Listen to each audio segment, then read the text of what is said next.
வணக்கம். என் பெயர் சந்தோஷம். நான் மக்கள் நலப் பணியாளராக பணியாற்றினேன். 1989 கலைஞர் அவர்கள் ஆணையின்படி பணியேற்ற மக்கள் நலப் பணியாளர்களும் நானும் ஒருவன். அதன் பிறகு 91 ஆட்சிக்கு வந்த ஜெயலலிதா அம்மையார் எங்களை பணி நீக்கம் செய்தார். மீண்டும் 96 முதல்வர் பொறுப்பேற்ற கலைஞர் மீண்டும் 2வது தடவையாக பணி நியமனம் வழங்கினார். 2001 ஆட்சி பொறுப்பேற்ற ஜெயலலிதா 2வது தடவையாக பணி நீக்கம் செய்தார். 2006 முதல்வர் பொறுப்பேற்ற கலைஞர் அவர்கள் 3வது தடவையாக பணி நியமனம் செய்ததோடு சிறப்பு காலமுறை ஊதியம் வழங்கி பணி நிரந்தரமும் செய்தார். 2011 ஆட்சி பொறுப்பேற்ற ஜெயலலிதா நிரந்தர பணியையும் டிஸ்மிஸ் செய்தார். இப்படிப்பட்ட சூழலில் 2021 பொறுப்பேற்ற திரு ஸ்டாலின் அவர்கள் மீண்டும் பணி நியமனத்திற்கு உத்தரவிட்டார். அதன் அடிப்படையில் ஜூலை 1ஆம் தேதி பணியில் சேரும்படி முதல் நாள் எமக்கு அழைப்பு சொன்னார்கள். அதன்படி நானும் எனது சக மக்கள் நலப் பணியாளர் நண்பர் ஒருவரோடு சேர்ந்து ஊராட்சி தலைவரை சேர்ந்து சந்தித்து பணியில் சேர்ந்தேன்.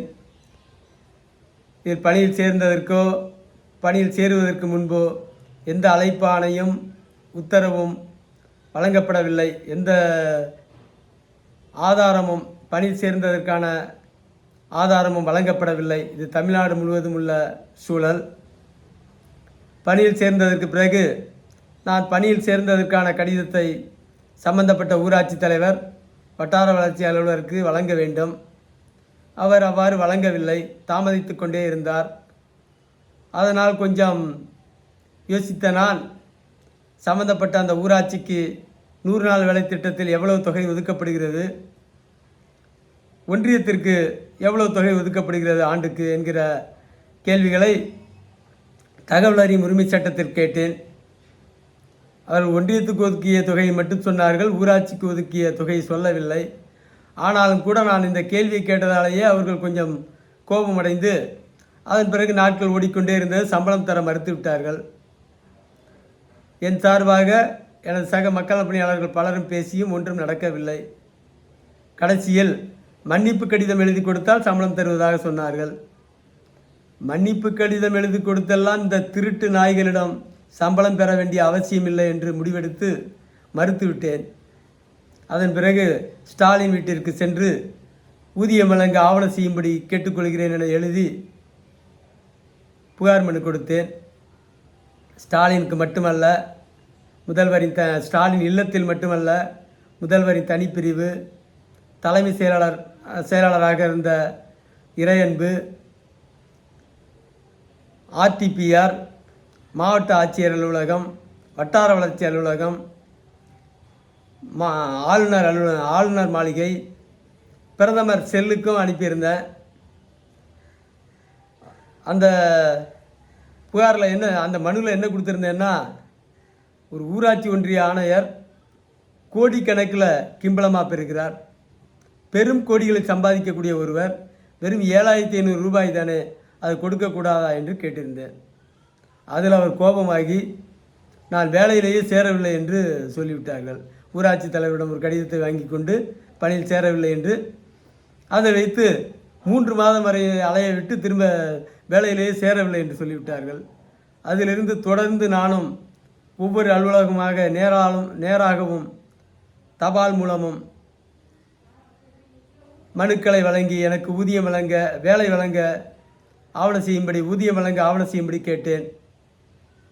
அதற்காக பல தகவல்களை, ஆதாரங்களை அடுக்கினேன், நான் பணியில் சேர்ந்ததற்கான ஆதாரங்களை. ஆனாலும் முதல்வரின் தனிப்பிரிவு சிஎம் செல் எனக்கு தந்த ஒரே பதில், நீங்கள் பணியில் சேரவில்லை, ஆகவே உங்களுக்கு சம்பளம் மறுக்கப்படுகிறது என்கிற அந்த வட்டார வளர்ச்சி அலுவலகத்தின் பொய் செய்தியையே எனக்கு தொடர்ந்து சொன்னார்கள். இது மட்டுமல்ல, வேறு கேள்வி கேட்டாலும் பதில் அதுதான் வரும். இந்த ரஜினிகாந்த் சொன்னது போல் சிஸ்டம் கெட்டு விட்டது, சிஸ்டத்தில் ஏற்றி விட்டார்கள். நான் கேள்வி வேறு ஏதாவது கேட்டாலும் அதற்கும் பதில் இதை தான் அனுப்பினார்கள். கவர்னருக்கு அனுப்பியதற்கும் இதே பதில் தான் வந்தது. பிரதமருக்கு அனுப்பியதற்கு மட்டும் சில தடவை தொடர்ந்து அலைபேசியில் பேசினார்கள். பிரச்சனை முடிந்ததா என்றால் முடியவில்லை என்று சொன்னேன். திரும்பவும் பதிவு செய்து கொண்டார்களே தவிர அதனாலும் ஒரு பயனும் இல்லை. புதுவை கவர்னருக்கு கூட அனுப்பினேன், கடிதம்தான் வந்தது. நம் மாநில கவர்னர் மாளிகைக்கு அனுப்பியதில் RM ரவி அவர்களுக்கு அனுப்பியதில் முறையான பதில்கள் வந்தாலும் கூட தீர்வு கிடைக்கவில்லை. இப்படி தீர்வு கிடைக்காமல் போகிற இந்த பொய் செய்தியை சொல்வதற்கு ஒரு சிஎம் செல் என்று அதற்கு வைப்பது PM செல் என்று வைப்பது தான் பொருத்தமாக இருக்கும். பொய் மூட்டை செல் என்று வைக்கலாம். எதற்கு இதற்கு சிஎம் செல்னு வைக்கணும்? இந்த 100 நாள் வேலை திட்டத்தில் 85% ஊழல் நடக்குது. இதையெல்லாம் எழுதியிருந்தேன். அதே மாதிரி பிரதமர் வீடு கட்டு திட்டம் கேட்கவே வேண்டாம், அவ்வளவு மோசமான ஊழல். இதையெல்லாம் சேர்த்து ஒரு 36 பக்கத்தில் கலர் பிரிண்டில் ஒரு புத்தகத்தை போட்டு ஒரு பத்திரிகையாக ஏறி இறங்கினேன். தினத்தந்தி, தினமலர், தினகரன், சன் டிவி, தந்தி டிவி, ஜெயா டிவி என்று ஒரு டிவியும் விடலை. அதே மாதிரி வார இதழ்கள், குமுதன் ரிப்போர்ட்டர், நக்கீரன், ஜூனியர் விடன் என அவர்களுக்கு முயற்சித்தேன். ஆனால் எந்த பயனும் இல்லை. அதற்கு என்ன காரணம் என்று பார்க்கிற போது இந்த ஊரக வளர்ச்சித்துறை மிகப்பெரிய கட்டமைக்கப்பட்ட ஊழல் மாஃபியா என்பதை என்னால் உணர முடிந்தது. காரணம், டெல்லி வரைக்கும் அவர்கள் சரி கட்டி வச்சுருக்கான். ஊராட்சியில் ஆரம்பித்து புதுடெல்லி வரைக்கும் அவர்கள் கட்டுப்பாட்டில் வச்சுருக்கான். அதனால் அவர்களுக்கு எதிராக எந்த புகார் போனாலும் எடுபடாது. என்னுடைய வேலையை கேட்டு போட்ட புகாருக்கு அவர்கள் ஒரு தடவை மட்டும் மீண்டும் பணியில் சேர்ந்தால் ஊதியம் வழங்குவதாக சொல்லியிருந்தார்கள்.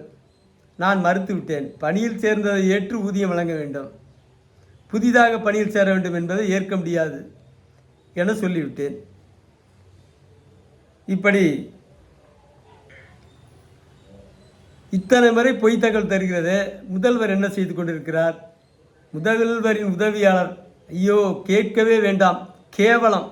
கலைஞர் ஒரு மிகச்சிறந்த நிர்வாகியாக இருந்ததற்கு அவருடைய உதவியாளர்கள் காரணம்.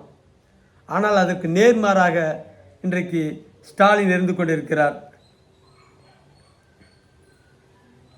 தமிழ்நாடு முழுவதும் இன்றைக்கு வீடு கட்டும் திட்டம், பிரதமர் வீடு கட்டும் திட்டம், எங்கேயோ அரபு நாடுகளில் போய் ஒட்டகம் மேய்ச்சி வீட்டை கட்டுவான். அந்த வீட்டுக்கு இங்கே இருக்கிற இந்த உள்ளாட்சித்துறை பயல்க பில்லை போட்டு எடுத்துருவான். 2.65 பிரதமர் வீடு கட்டும் திட்டத்துக்கு கீழே எடுத்துருவான். செத்தவன் பேர்லலாம் போட்டு எடுத்தாங்கிறதும் பதிவு இருக்குது. இந்த பத்திரிகைகளை ஃபுல்லாக சரி கட்டி வச்சுருக்கான். வார இதழ், இந்த அதிகாரிங்க ஒவ்வொருத்தனும் பல பேர் 1000 கோடிக்கு மேலே சொத்து சேர்த்தவன் இந்த துறையில் ரொம்ப அதிகம். இந்த ஊரக வளர்ச்சித்துறையில் ஒரு யோக்கியம் கூட கிடையாது என்பதுதான் நிலை. இதையெல்லாம் பொருட்படுத்தாமல் சகட்டு மேனிக்கு விளம்பரம் கொடுத்து கொண்டிருக்கிறார். நாங்கள் திட்டத்தை போட்டுவிட்டோம், அந்த திட்டம் எல்லாம் போய் சேர்ந்து விட்டது, நான் அந்த வேலை பார்த்தேன், அதனால் பயனடைந்து விட்டேன் என்றெல்லாம் பொய்யை பரப்புகிறது இந்த ஸ்டாலின் அரசு. பொய்யை பேசுவதற்காகவே ஒரு துணை முதல்வரின் தனிப்பிரிவு. தமிழ்நாட்டில் எங்கேயாச்சும் போய் நியாயம் பெற முடியுமா? முதல்வர் அவர்களே, உங்களுக்கு சவாலாக கேட்கிறேன், எங்கேயாவது போய் நியாயம் கேட்க முடியுமா? அறிவாலயத்தில் கூட மனு கொடுத்தேன், அன்பகத்தில் மனு கொடுத்தேன். இதில் ஒரு வேடிக்கை என்னவென்றால், அறிவாலயம் கட்டுவதற்கு நிதி கொடுத்தவன் நான். அறிவாலயம் நடத்திய திராவிட மறுமலர்ச்சி மாமன்றம் அஞ்சல் வழி கல்லூரியில் படித்தவன் நான். இந்த கட்சியில் கிட்டத்தட்ட 30 ஆண்டுகள் பணியாற்றியிருக்கிறேன். இருந்தும் என்னால் இவர்களிடமிருந்து நீதி பெற முடியவில்லை. தொடர்ச்சியாக எழுதிய புகார் மனுக்களுக்கு 75 தடவை ஒரே பொய்யை சொன்னது தான் மிச்சம். ஸ்டாலின் அவர்களே, உங்களுக்கு நான் சவால் விடுக்கிறேன். நான் பணியில் சேராமலேயே பணியில் சேர்ந்ததாக நான் சொல்லியிருந்தால் நீங்கள் அதை விசாரித்து சொல்வீர்களேயானால், அந்த களவாணிகள் சொல்கிறார்கள் நான் பணியில் சேரவில்லை என்று முதல்வர் அலுவலகம் வரை, நீங்கள் அதை விசாரித்து சொல்வீர்களேயானால் அதாவது இந்த களவாணிகளை வைத்து அல்ல, காவல்துறையை கொண்டு அல்லது உங்கள் கட்சி பொறுப்பாளர்களை கொண்டு விசாரித்து சொல்வீர்களே, ஆனால் நீங்கள் என்னை தண்டிப்பது கூட இரண்டாவதாக இருக்கட்டும், நானே தூக்கு போட்டு சாவேன். இதை மிக உறுதியாக சொல்வேன், நான் பணியில் சேராமலே சேர்ந்ததாக நீங்கள் சொன்னால். அடுத்தது, இந்த வீடு கட்டு திட்டம் இருக்குது, பிரதமர் வீடு கட்டும் திட்டம், முதல்வரின் வீடு கட்டும் திட்டம்லாம். இல்லை, தமிழ்நாடு முழுக்க நான் இன்னொரு சவால், அடுத்த ரெண்டாவது சவால் இது. தமிழ்நாடு முழுக்க ஒரு 10 ஊராட்சி நீங்களே தேர்ந்தெடுங்க. அந்த 10 ஊராட்சியில் பயனாளிகளோட பட்டியலை உங்களால் வெளியிட துணிவு உண்டா? பட்டியலை வெளியிட்டீங்க, உண்மையான பட்டியலை நீங்கள் வெளியிட்டீங்கன்னா பெரிய பிரகலையமே நடக்கும். காரணம், 180 பேர் போலி பட்டியல், 20 பேருக்கு தான் ஒதுக்கியிருக்கான். செத்தவன் பேரில், வெளிநாட்டில் இருக்கவன் பேரில், காளிமனை பேர்லலாம் பில்லை போட்டு எடுத்துட்டானோ. அடுத்தது, இந்த ஊரக வளர்ச்சித்துறையில் ஒரே ஒரு யோக்கியன், இந்த ஊரக வளர்ச்சித்துறையில் உங்கள் தமிழ்நாட்டில் இருக்கிற ஊரக வளர்ச்சித்துறையில் மொத்த திட்டமும் இந்த பேரில் தான் போடுது. ஒரே ஒரு யோக்கியம், இவன் மட்டும் யோக்கியன்னு உங்களால் காட்ட முடியுமா? ஸ்டாலின் அவர்களே, சவால் விடுக்கிறேன் உங்களுக்கு. அதே மாதிரி நிர்மலா சீதாராமனுக்கு இதே சவாலை நான் சொல்கிறேன். இந்த 3 சவாலையும் ஏற்க நிர்மலா சீதாராமன் தயாரா? வெங்காயம் விலை ஏறி போச்சுன்னா நான் வெங்காயம் வெள்ளை பூண்டு சாப்பிட்றது இல்லைங்கிறீங்க. எல்லாத்துக்கும் நிதி ஒதுக்குறீங்க.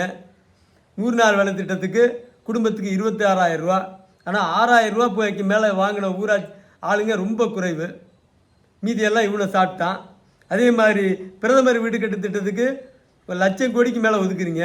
அதுலேயும் 80%, 100 வீடுனா 80 வீடு இவ்வளோ சாப்பிட்டான். அந்த 20 வீட்டுக்கும் கமிஷன். அதுலேயும் கூட பாதி பணம் தான் கொடுத்துருப்பான், பாதி கொடுத்துருக்க மாட்டான்.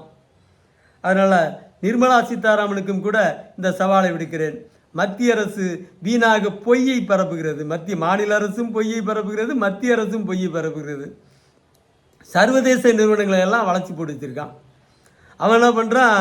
சர்வதேச நிறுவனம் ஒன்று, இந்தியா ஊழலில் 93வது இடத்தில் இருக்கிறது. ஏண்டா மூதேவி, சோமாலியாவும் முதலிடத்தில் இருக்குன்னு சொல்கிற. சோமாலியாவினுடைய மொத்த மக்கள் தொகை 1.25 கோடி. அதுவும் பசி பட்டினியில் கடந்த சில வருடங்களில் 60 லட்சம் பேர் செத்துட்டதாக வரலாறு சொல்லுது. அவனுடைய மொத்த வருவாய் இங்கே சென்னையினுடைய வருவாய்க்கான வாய்ப்பு கூட கிடையாது. அப்படி இருக்கும்போது அவன் ஊழலில் முதல் குற்றவாளி.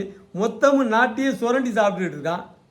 இந்தியாவில் கிட்டத்தட்ட ஆண்டுக்கு 40 லட்சம் கோடி மத்திய அரசே ஒதுக்குது. அதில் ஊழியர் சம்பளம், மீதி மக்களுக்கு ஒதுக்கின திட்டங்களை மொத்தமாக இவன் சாப்பிட்டுக்கிட்டு இருக்கான். இந்த திருட்டு பயல்க, இந்த அரசு ஊழியர்கள். அதை பற்றியெல்லாம் பேசாமல் அவனு அகில உலக நிறுவனங்களை ஃபுல்லாக வளர்ச்சி இவன் ஊழலே இவன் ரொம்ப கம்மியாக ஊழல் பண்ணுற மாதிரி காட்ட முயற்சி பண்ணுறான். சோமாலியா முதலிடமா? இது எங்கேயாவது அடுக்குமா?